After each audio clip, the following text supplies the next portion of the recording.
श्रीनिवास बापू आपल्यासोबत आहे. बापू, तुम्ही फिरताय, कसा प्रतिसाद जाणवतो सगळ्या? चांगला, एकदम चांगला प्रतिसाद आहे. लोक उत्साहात आहे आणि चांगलं आहे, हळूहळू वाढतोय.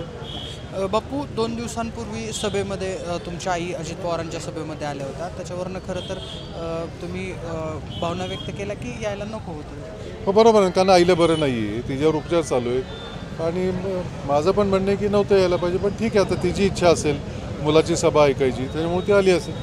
पण अशा पद्धतीने घेऊन येणं सभेमध्ये तुम्हाला योग्य वाटलं नाही? हे बघा, आता तिची इच्छा असेल तर योग्य अयोग्य ठरवणारा मी कोण? आईची जर इच्छा असेल तर आई येते. मुलगा रिंगणात आहे, तुम्ही पण बराचसा भाग बारामतीचा पिंजून काढला. काय विजयाचा विश्वास वाटतोय? अर्थातच माझ्याकडे बघून वाटत नाही का तुम्हाला? वाटतंय, म्हणूनच विचारतोय. नाही, 100% अहो जी, हे बघा, काहीही झालं ते बारामती शरद पवारांची बारामती म्हणून पुढची 100 वर्ष ओळखली जाणार. आम्ही कुणी कितीही काही केलं, उड्या मारल्या, तरी 67 पासून ह्या बारामतीकरांनी शरद पवारांना चांगल्या वाईट काळात नेहमी साथ दिलेली आहे. ते कधीही त्यांचं म्हणणं ऐकतात आणि तुम्हाला आत्ता आमदारकीला पण ते दिसेल, साहेबांचं ते ऐकतील. बापू, परवा तुमच्या शरूर टोयोटावर पोलिसांनी धाड घातली. काय नेमकं ते प्रकरण? आता ते पोलिसांना विचारलं पाहिजे, त्यांना वाटलं असेल काहीतरी मिळेल, पण त्यांना काय माहिती, हा आपला छोटासा व्यावसायिक आहे, ह्याच्या दुकानात काही नाही आहे. बापू, तुम्ही त्या संदर्भात काही लिगल कारवाई केली?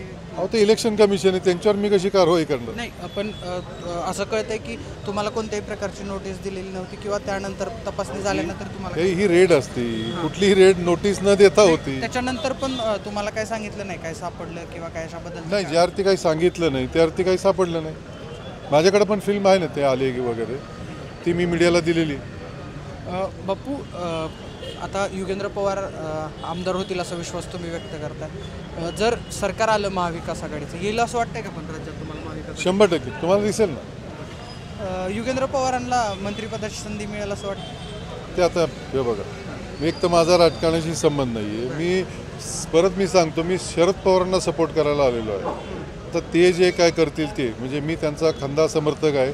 लहानपणापासून मी त्यांना मानतो, त्यांना फॉलो करतो. बाकी माझा राजकारणाशी काही संबंध नाही.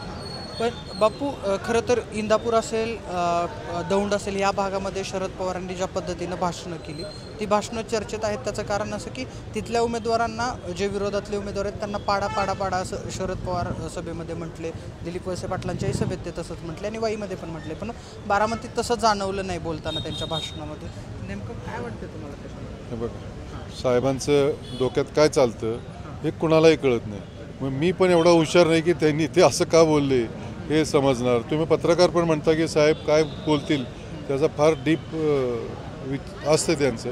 त्यामुळे ते काय बोलले काय, ते सॉफ्ट बोलतात. ते कधी असं, बारामतीच्या लोकांना माहिती, साहेब कधी कोणावर टीका करत नाही, ते शांतपणे बोलतात. बापू, धन्यवाद तुम्ही मराठी विश्वाशी बोलल्याबद्दल. हे होते श्रीनिवास बापू, ज्यांनी युगेंद्र पवारांच्या विजयाचा विश्वास जो आहे तो व्यक्त केलेला आहे.